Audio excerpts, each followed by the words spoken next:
Good morning, everybody. I have got quite a bit of things to do today. This is my last day before the kids get back. So I've got things to do like put away my Christmas tree. That's something I've not yet done, but we didn't decorate it too much, so that should be pretty fast. I've got to finish up laundry, and I was going to work on cleaning out my garage.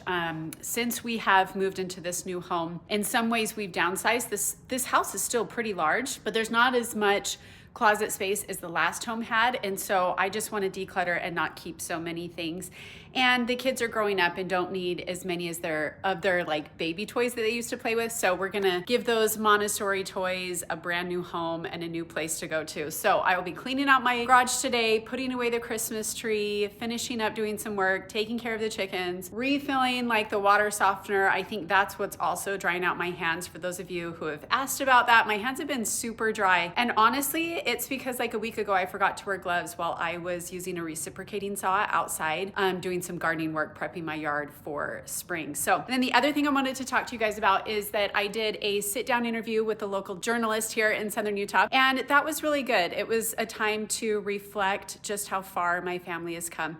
So thank you guys for watching. Hope you enjoy the vlog. So first off, Jamie, it's so great to see you again. A lot of people don't know this, but I actually used to go to Jamie's house when I was a kid. I remember that, yeah.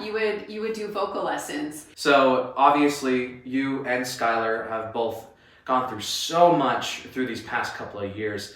But for anyone who's new, I would just, even though this may seem like common knowledge to many avid viewers of your audience, I would love to hear your basic summary of your life as a mother of quintuplets, along with being the parent of growing teenagers. Yes. Could you give me a nice refresher of what you believe are key events in your public life leading up to today? Yes. So before quintuplets, I was struggling with infertility, and my former spouse and I had been struggling for about 5 years. And so I had saved up everything I had and went to a fertility clinic. And we did IUI, which is intrauterine insemination, in hopes of getting pregnant with one baby, adding a third child to our family. And after 2 rounds of that IUI treatment, we found out I was expecting quintuplets.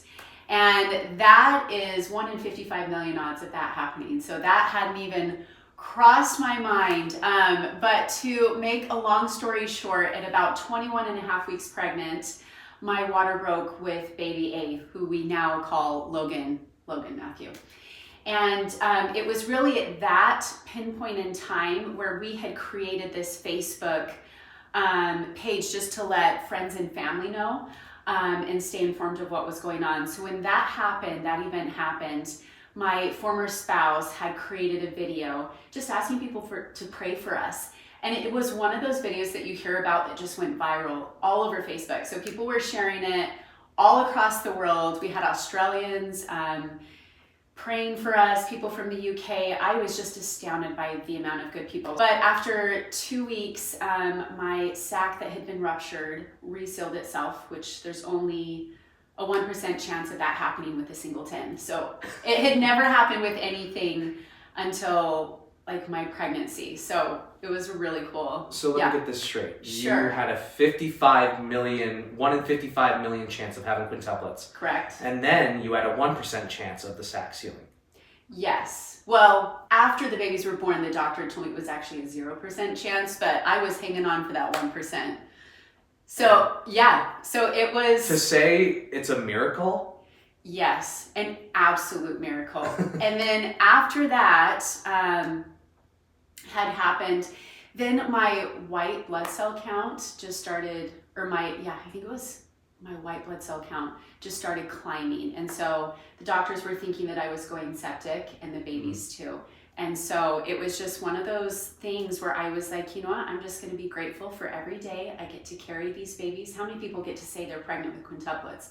I don't know too many. And so anyway, water broke at 21 weeks, and I carried those babies to 29 weeks. They were born on the first day of spring, and I'm just grateful every day that I even get to have them here with me, a part of my life. So. And every single one of them made it through.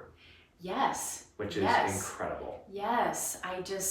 We feel so blessed. I'm just so grateful. One initiative we've spoken of beforehand when it comes to your approach to the new year is fresh starts and positivity.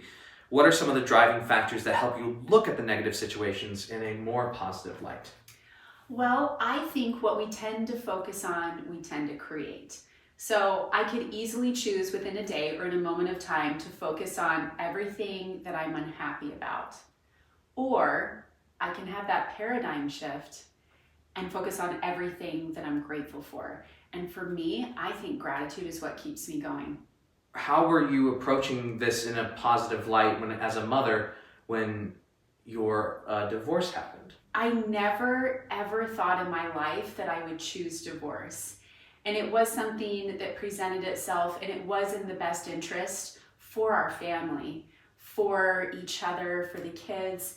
And it's one that has really taken me a while to process. I think, the end of a marriage, there is going to be that aspect of grieving when you've put everything into it, all your heart, soul, energy, and time into something. But sometimes divorce is just the better choice. And I think looking for the silver linings as you're going through that grief as a person can be really helpful. Just heal in the healing journey that comes from post-divorce. I think for both parties. I mean, I can really only speak for myself. Well, no, you're But 100% right. I've also gone through a divorce. okay, yeah. And so it's not always something that's on a person's radar, but it's more common, I think, than we think. And also not, if I can put that in there, not judging another person or wanting to know all the reasons why a person chooses that. That's between two people, I think. And, finding ways that you can grow as a person, dig deep, and hopefully change for the better with the aftermath of divorce, and realizing that it's important to grow as a person post-divorce and find your own path and find your journey and embrace yourself and love yourself again. I think that's really important as you're going through that process. So that's been my experience.